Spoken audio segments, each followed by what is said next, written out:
So now is the time for our practice of the Bhagavad Gita, day 53.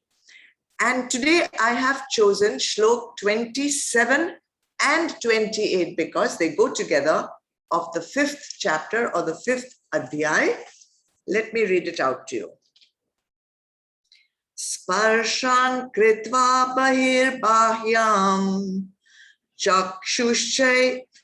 Chakshuschaivantare bhruvo pranapanau samau kritva nasabhyantaracharinau yatendriya manobuddhir munir moksha parayana vigatecha bhaya krodho ya sada mukta eva sa.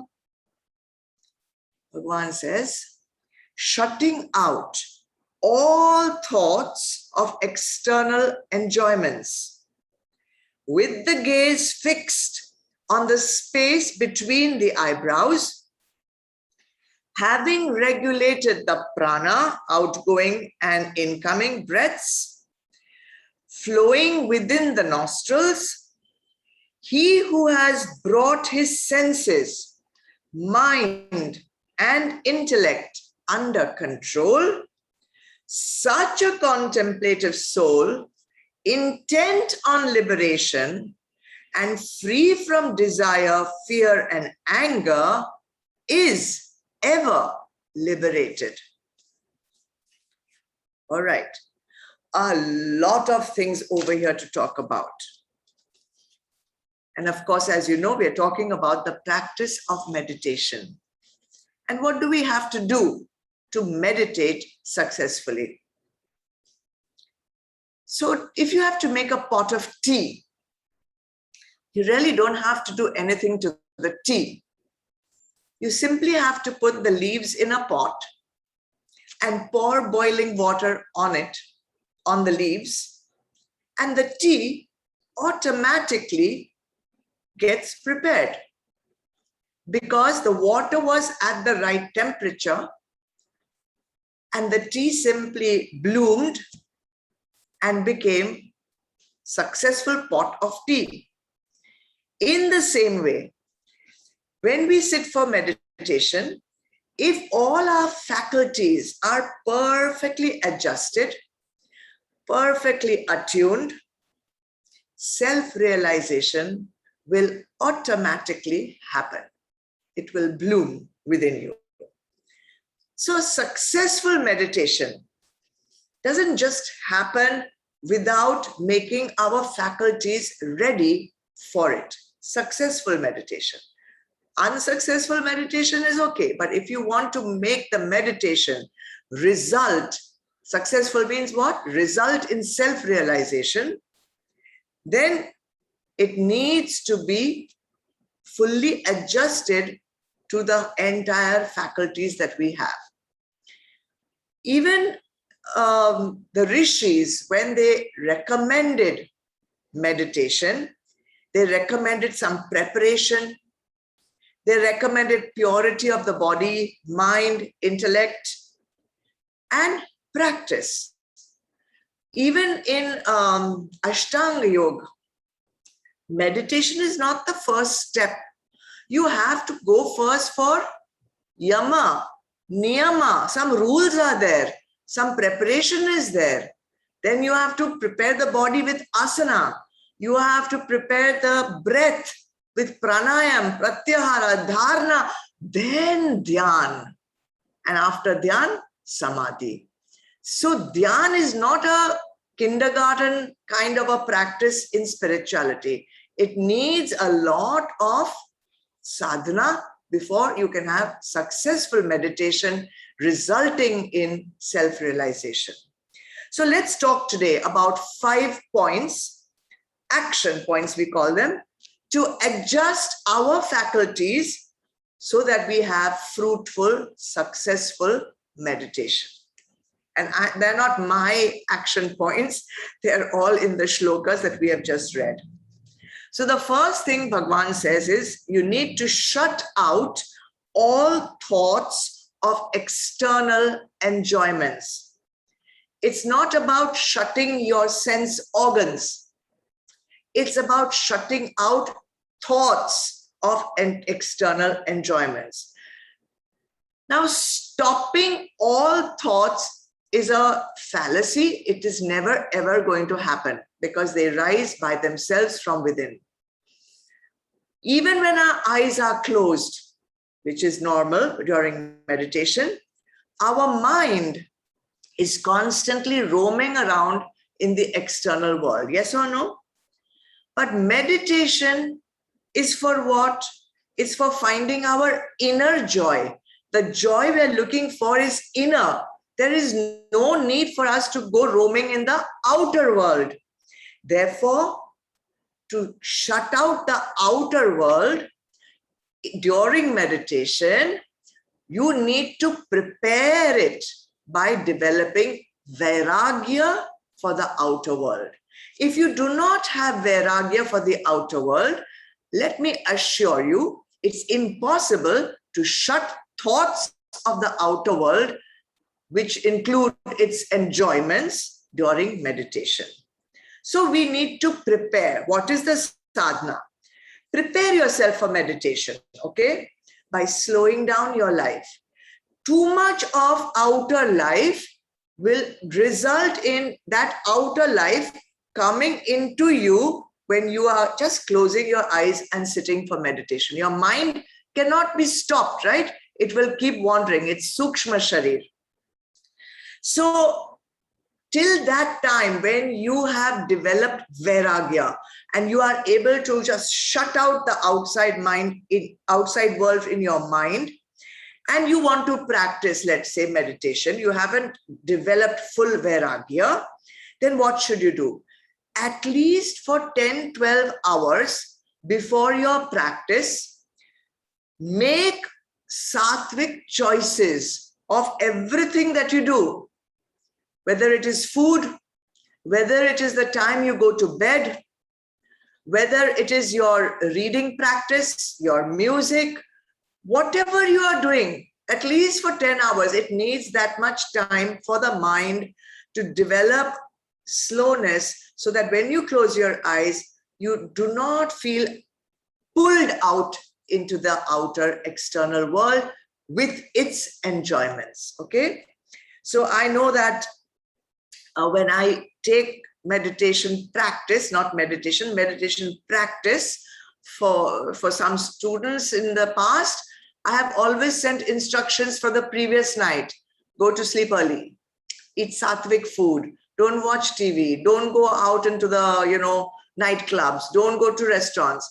All these things, preparation from the previous night for the next morning's meditation. Then only you will be able to shut out all thoughts of external enjoyments. All this is point 1. 2, fix your gaze on the space between the eyebrows. Now, if you just read this without understanding it, and you try to take your gaze and up over there, you're surely going to get a squint or you're going to get cockeyed. There is no need to do any contortions of the eyes. What is meant here is when the Guru guides you in meditation, he will instruct you first to shut your eyes. And with the eyes shut, we turn our vision inwards and upwards. When we internally turn our vision inwards and upwards, it has an uplifting effect on the mind. It has nothing to do with trying to figure your eyes and look here. And sometimes they say, look at the tip of your nose. All those things with the eyes is not necessary. It is an internal practice. So follow. Sadhana is to follow the instructions of the Guru. Keep the mind uplifted, focusing on the meditation practice. 3, it says you need to regulate the breath which is flowing in the nostrils. Well, there is an intimate connection between the speed of your breath and the speed of your thoughts. If you regulate the breath, your thoughts will also slow down. In fact, this is an extremely good practice if you are trying to master your anger or your anxiety or your worries. Slow down your breath. Automatically anger, fear, worry, anxiety slows down. So what is the sadhana? Very obviously, pranayam. Practice pranayam, but practice with a qualified instructor. Don't read books and don't go on YouTube and see a video and try to do it. Do it with a qualified instructor. Use that pranayam, not just as a physical exercise, but to slow down your thoughts, to slow down your worries, to slow down your anxieties and fears and all those things. That was 3. 4th one, it says, bring your senses, your mind, and your intellect under control. Now, if you see senses, mind, intellect, these are all part of our subtle body, Sukshma Sharir. We are talking about not anything physical. That's because in Vedantic meditation, we do not focus at all on the physical gross body. We are here to transcend the subtle body, transcend even the mind, the intellect, and the sense faculties. These all belong to Sukshma Sharir. Therefore, all our faculties need to be made completely still, completely silent, completely stable. In fact, we need to just forget about them. Therefore, this is an extremely advanced practice. What will help us here is what Bhagwan will tell us in Bhagavad Gita, Vairagya and Abhyas. Meditation is all about these 2 practices, Vairagya and Abhyas. Vairagya means detach from the outer world. And Abhyas means connect to the higher self through meditation, through introspection, through vichar. So when you come to that part, which is Shravan finished, Manan finished, now you go into Nididhyasana. Then your senses, your mind, and your intellect will definitely come under control. The 5th point, which is one of the most difficult ones to do, is become free from desire, free from fear, and free from anger. I say it's difficult because most people are stuck there. The root problem of all our dukhs is desire. That is the root problem, okay? You can't say my mother-in-law, my husband, my wife is the cause of my dukh. But the real cause of your dukh is your desire. Okay? Desire for, not for Bhagwan. That is mumukshutva. We're talking about calm. Desire for vishais, external enjoyments. Fear comes because of your fear of losing the vishay. And anger arises because you do not get the desire. So all these 3, the root problem is desire, okay?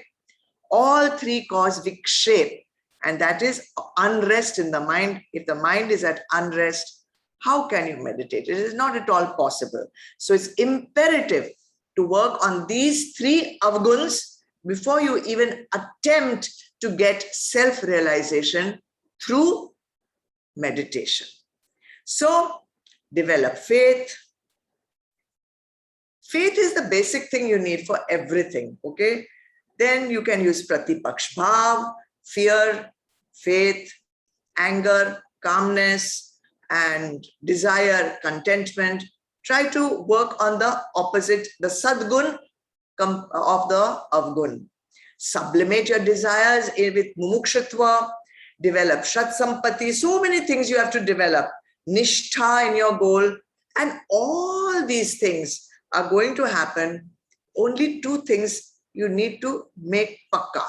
That is your nishtha in your goal, your firm belief in your goal, and then samarpan bhav.